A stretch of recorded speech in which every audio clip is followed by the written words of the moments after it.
Hello everyone, welcome. I'm glad you're here today. It's the first time that anybody spoke on here other than me. And it is my wife. She always has good advice to keep me in line.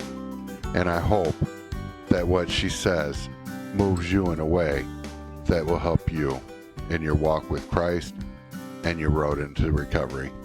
Thank you.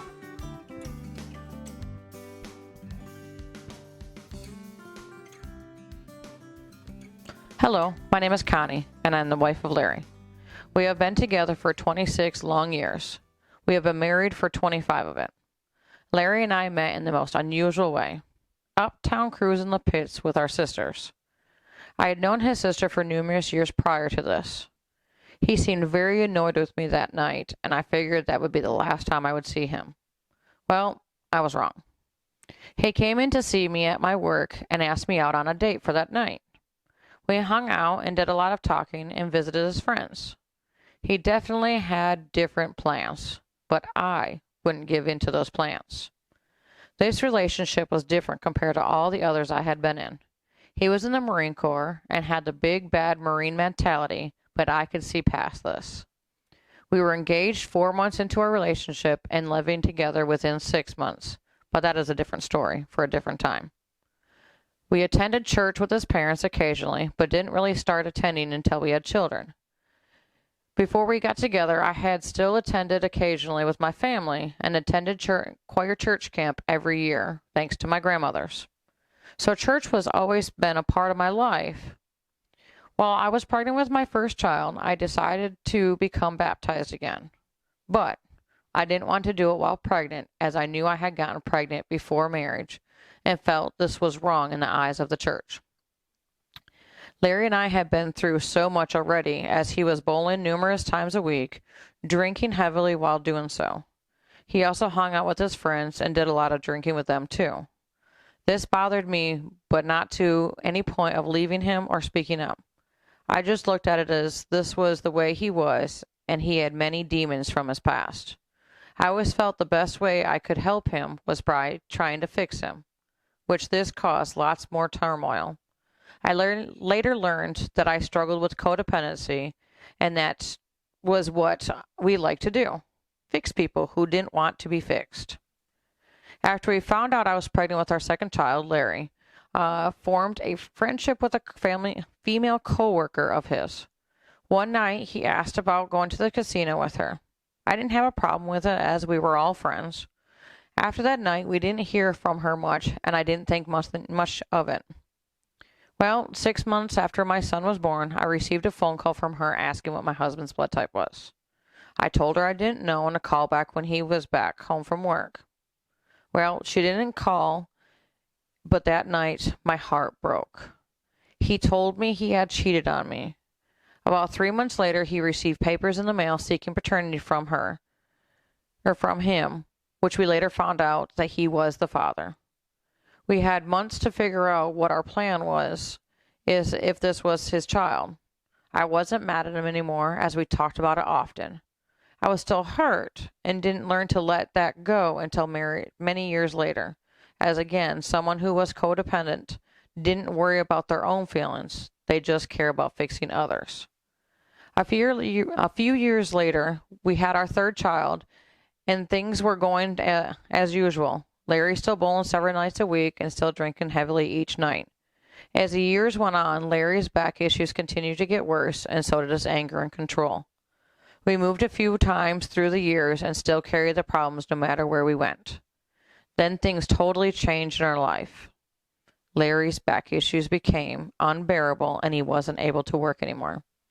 As a result of this, the anger and control from him became unbearable. So I left him and tried to find my own happiness. After a short time, I realized I just needed to be alone.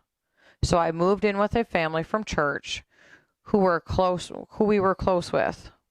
I stayed in their basement apartment for about a month. Then one day I felt it was time to come home. After a long talk about why I left and how I felt we were back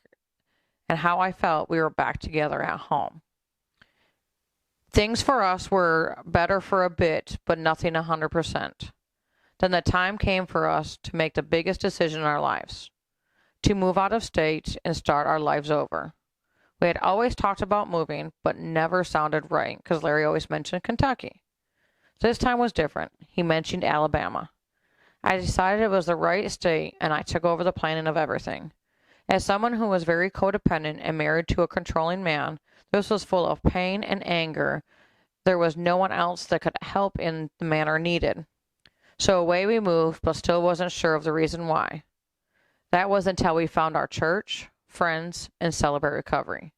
They all showed us our purpose for being in Alabama.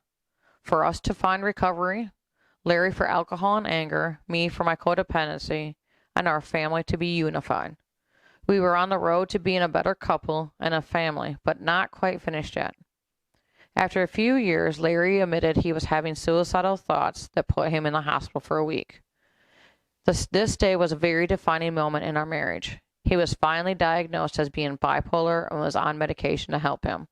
Things were definitely looking up for us as a family, but just know, not every day together was peaches and rainbows. I have learned that every day is a new day. Our love for each other is stronger than ever, and we are writing our story together these days. And with the help of God and his doctor, he is a new man with who I enjoy my days with, unlike before. I no longer struggle with codependency, but I do know I have some new issues that I'm working through. Together with my very own accountability partner and husband, we can be anything. After all these years of marriage, I get asked all the time what the secret is. I always tell them communication is the key and that the marriage has to be 100% on both sides, not the 50-50 that others talk about. I also tell them that you can go to hell and back and still survive. It just takes a little extra work and requires God. This brings me to my favorite life verse, Philippians 4:13. I can do all things through Christ who gives me strength. Thank you for letting me share.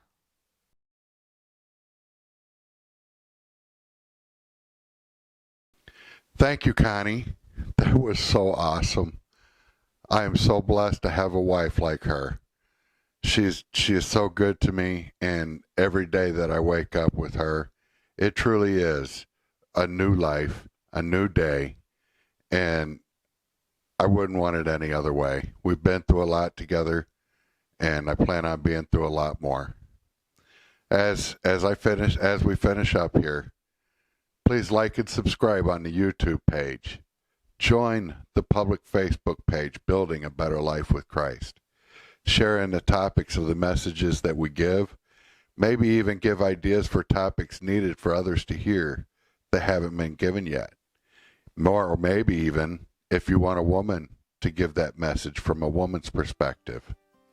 Please also visit the website buildingabetterlifewithchrist.com. It has all the videos and a contact page to reach my wife or I. Also, if you need prayer requests or wish to share praise reports, I will share those with my Prayer Warriors team to make sure we get everyone the prayers and attention they need. I hope to see you next message, and until then, stay strong, stand firm, stay the path, and most of all, stay faithful. I love y'all so much. Thank you for sharing your time with me, and have a blessed week. Thank you.